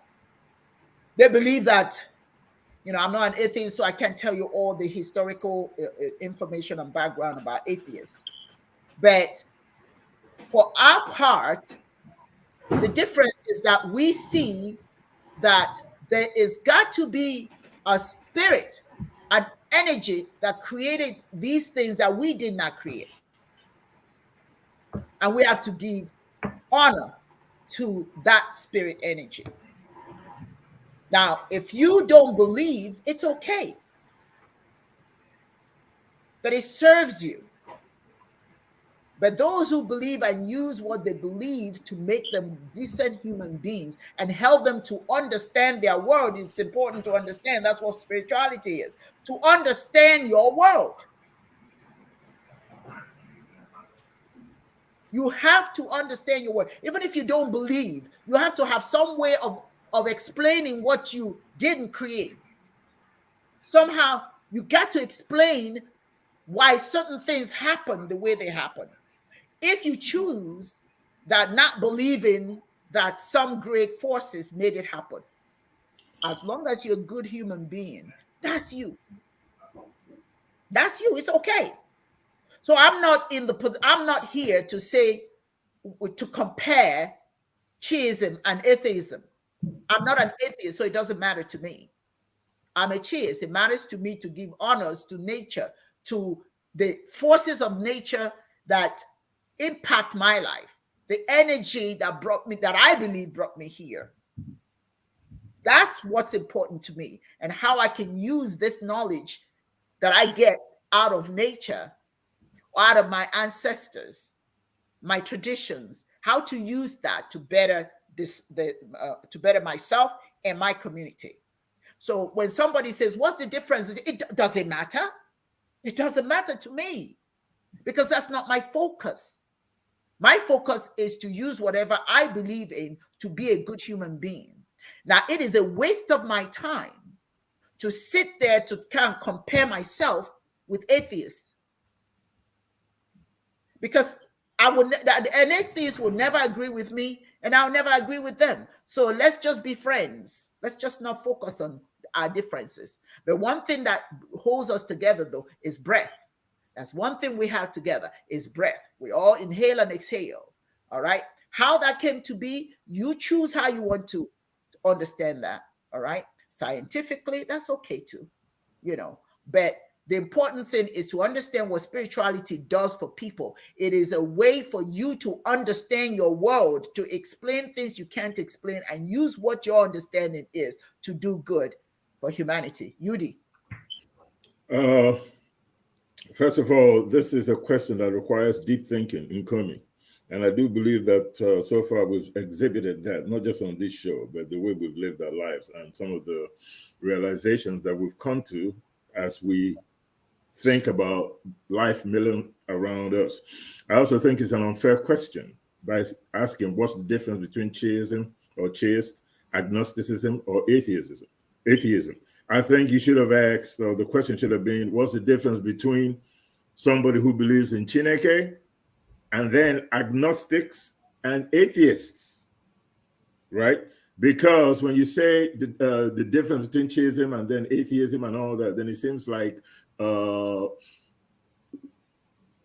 there's an understanding that that there's a protest in theism along those lines of agnostic belief system and atheism. It's not one and the same. There's no need to log in a specific religion to that question. That question should have simply been the difference between believing God and not believing in God. That's the question. So that question there is totally invalid. It makes no sense to me at all, but I'm going to address it anyway. Okay? So I'm just putting it out there. So that's the way to pose that question. Agnosticism and atheism is a belief that God doesn't exist to some point. That's all it means. We're cheers, like Dr. Chido just said. Monotheism, we believe in one God. We believe in God. So any religion that believes in God could have filled that spot, theism, right there. So to me, the question is, I understand why she asked it, but it shouldn't have been framed in that way.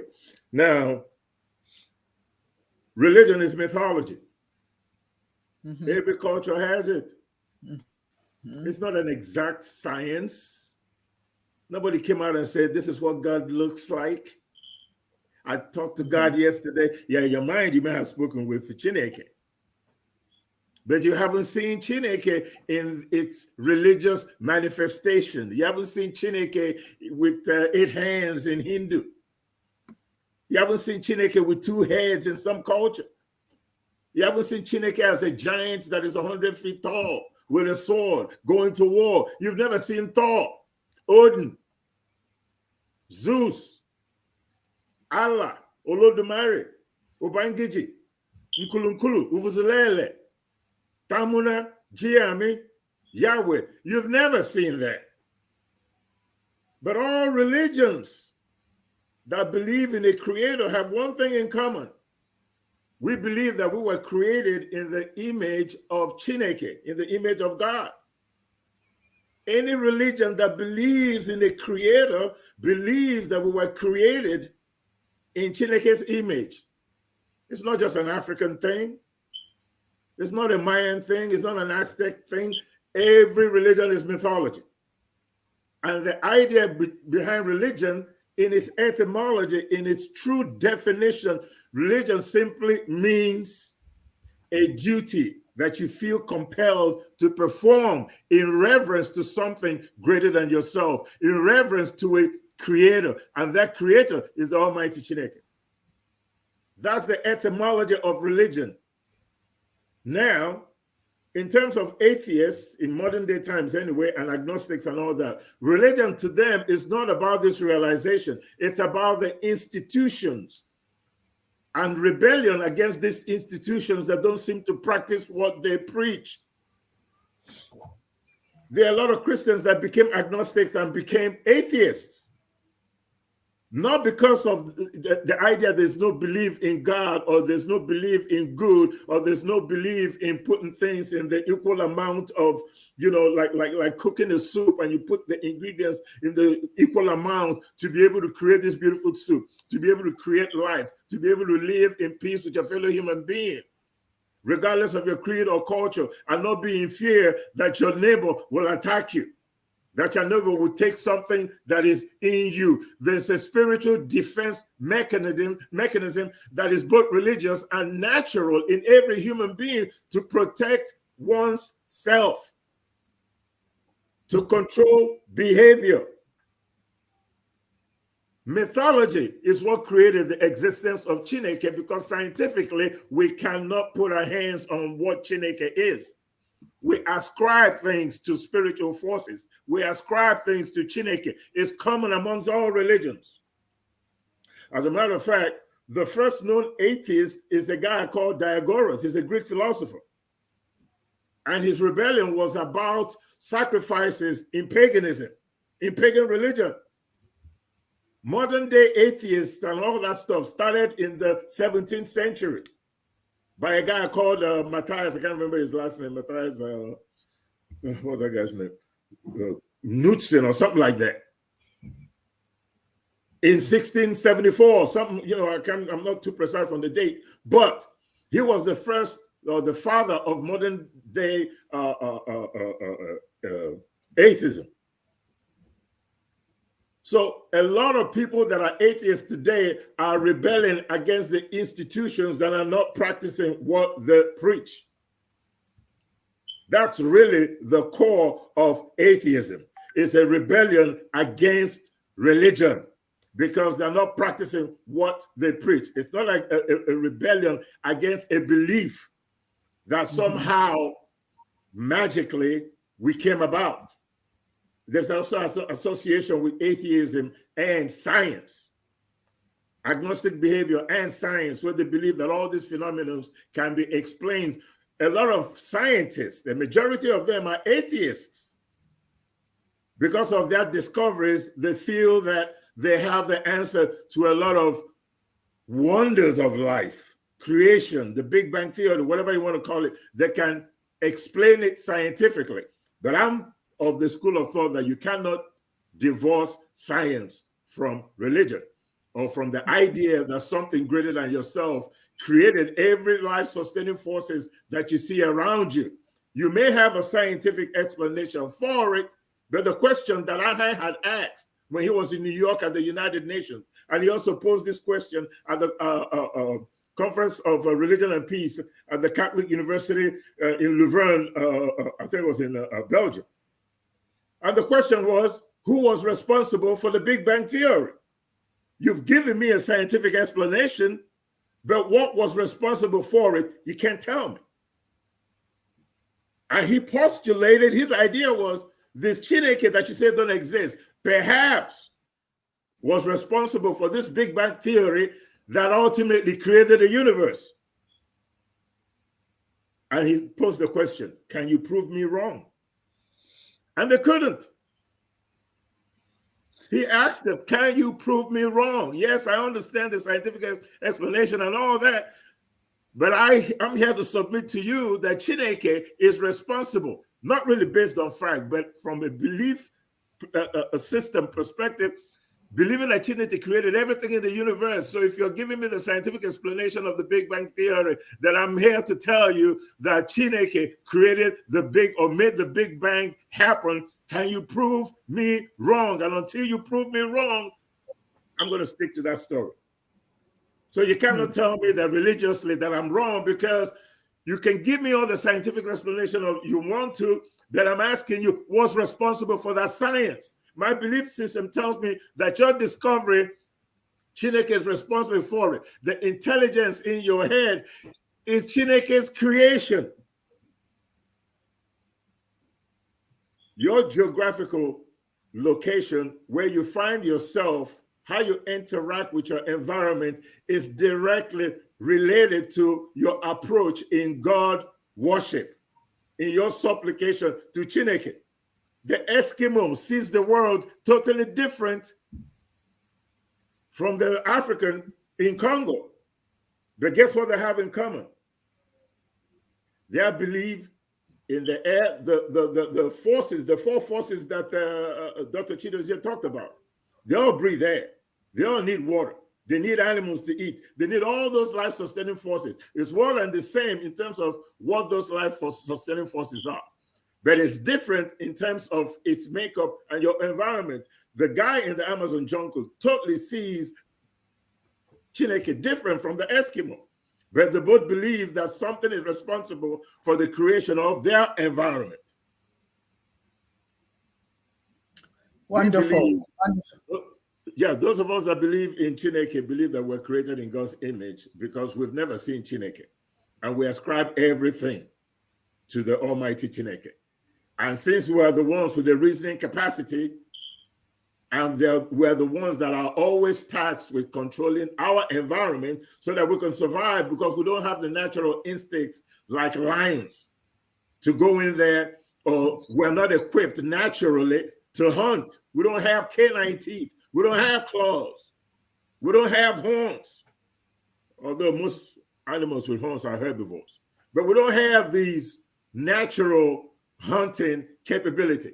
So the way we hunt is to use our head. So we see everything from our own mind to be able to control our environment. Religion itself is behavioral control. That's really what it is. So whether you're an atheist, you're agnostic, it really doesn't matter, because somewhere in your mind and in your body, you have the same instinct as a believer in Chineke. Period.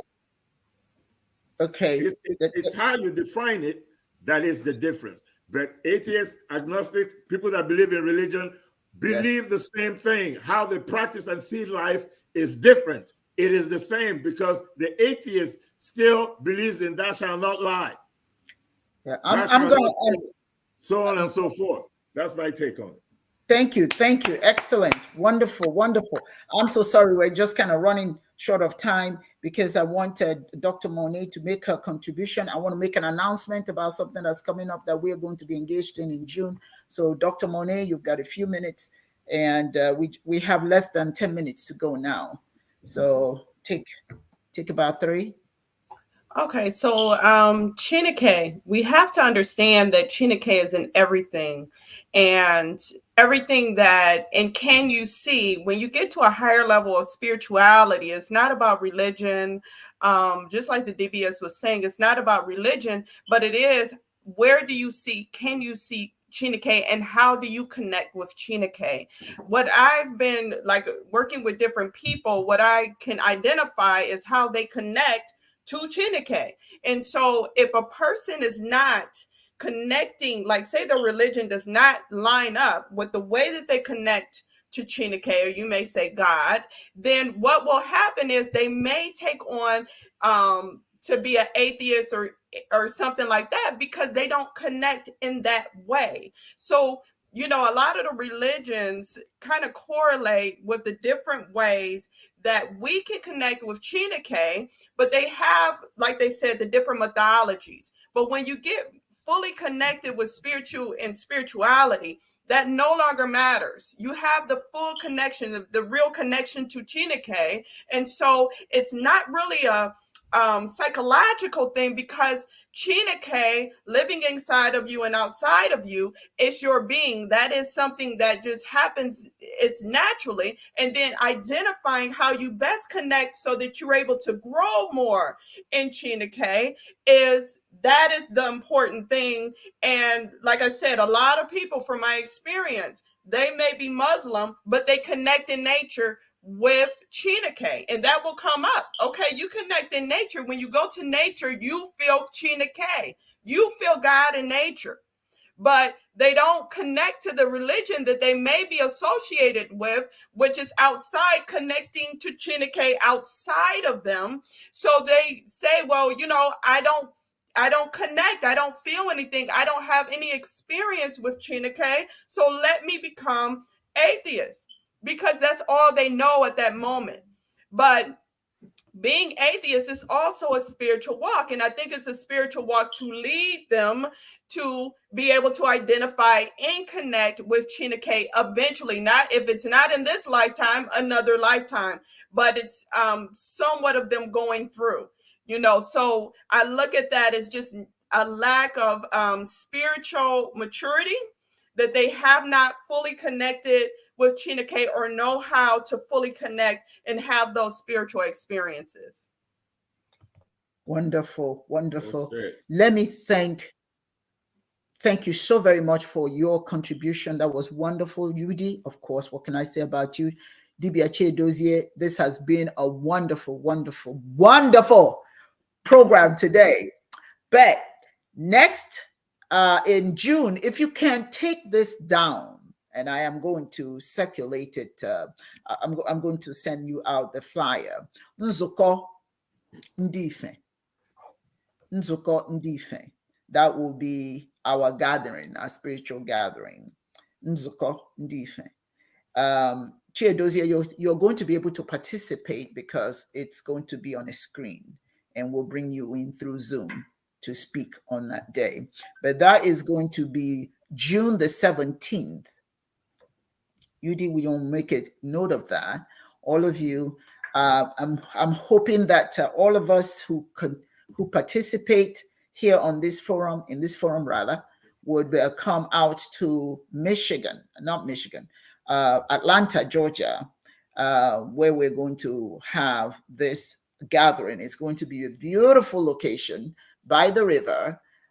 We get an opportunity to have real nice African food.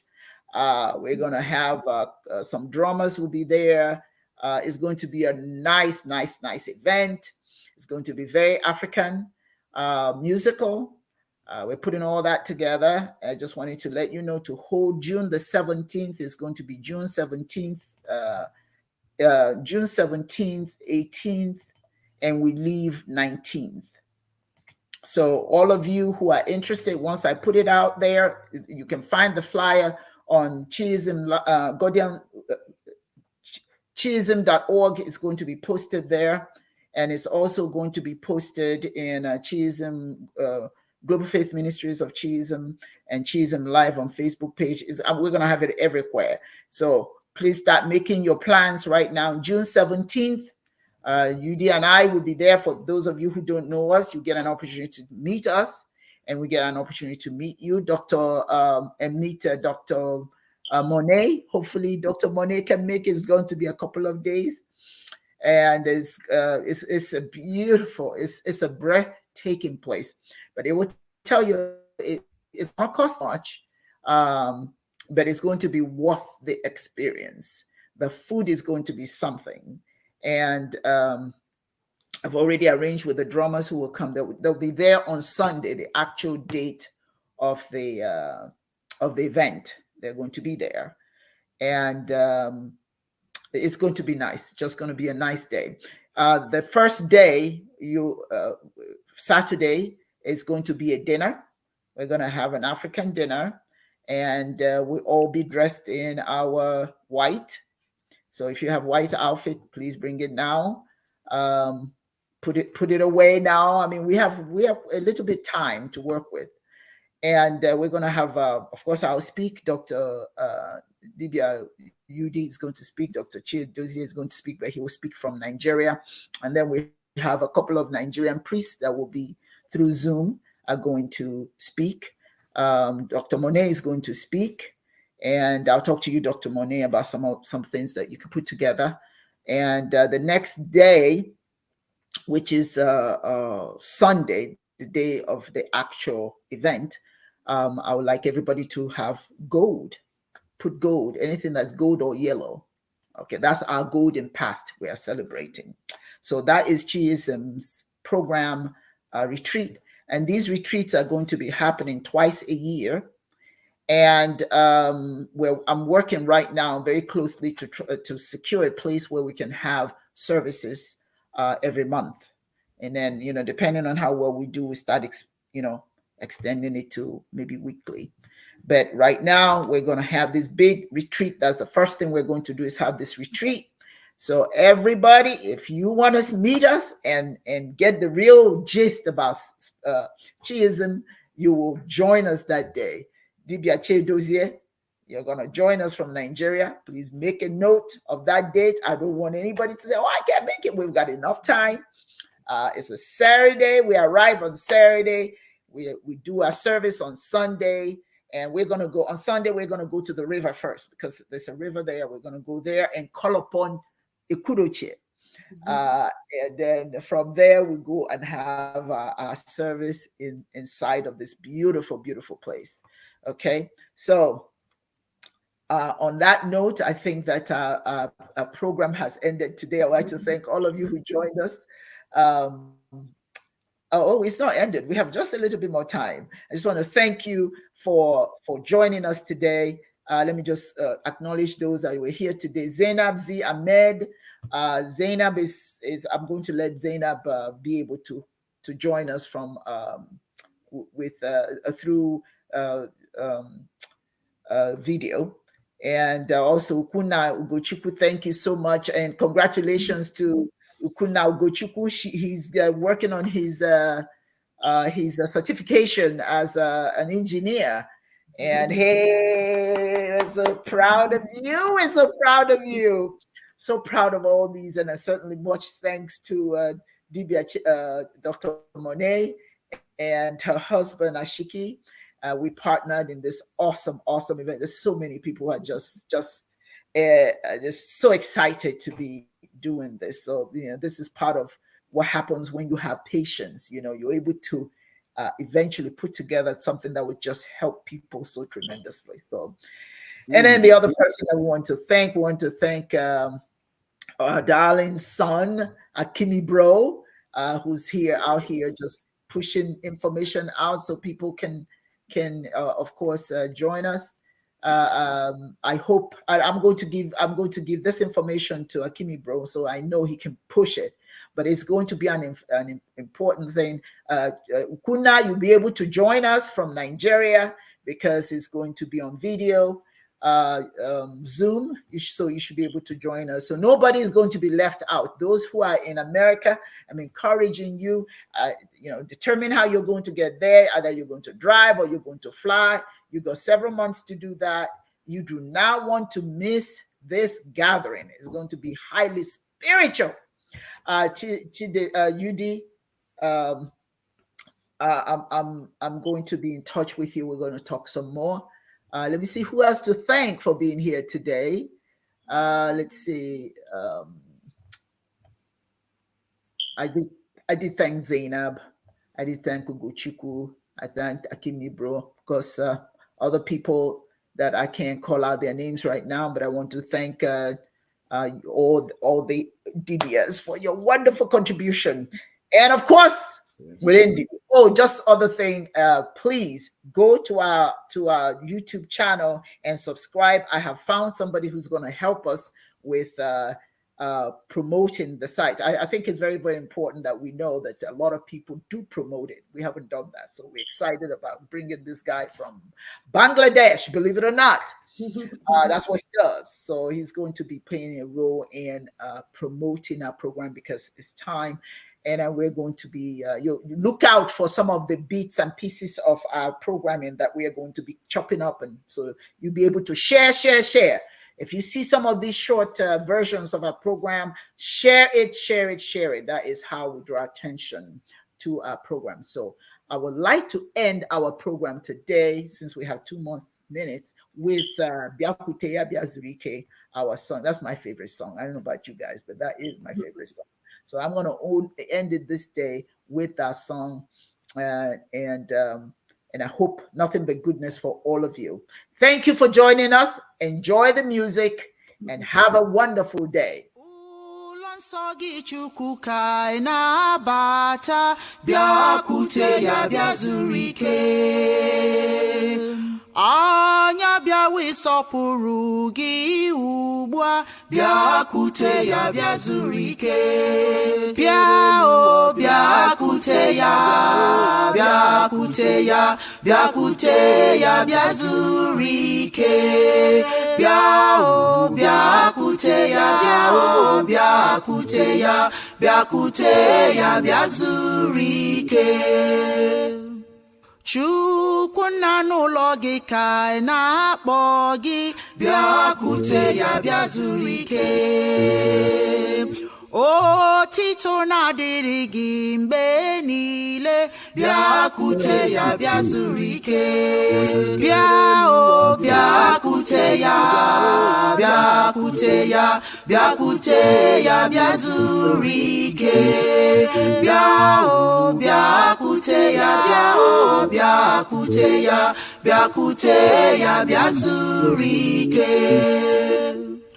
Ụmụ Eliwayi kọta n'otu, bịakwute ya bịa zuru ike.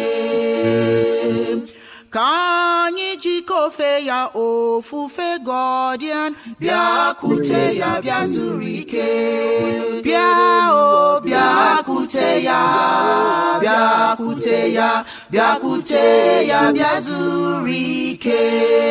Bịa o bịakwute ya, bịa o bịakwute ya, bịakwute ya bịa zuru ike.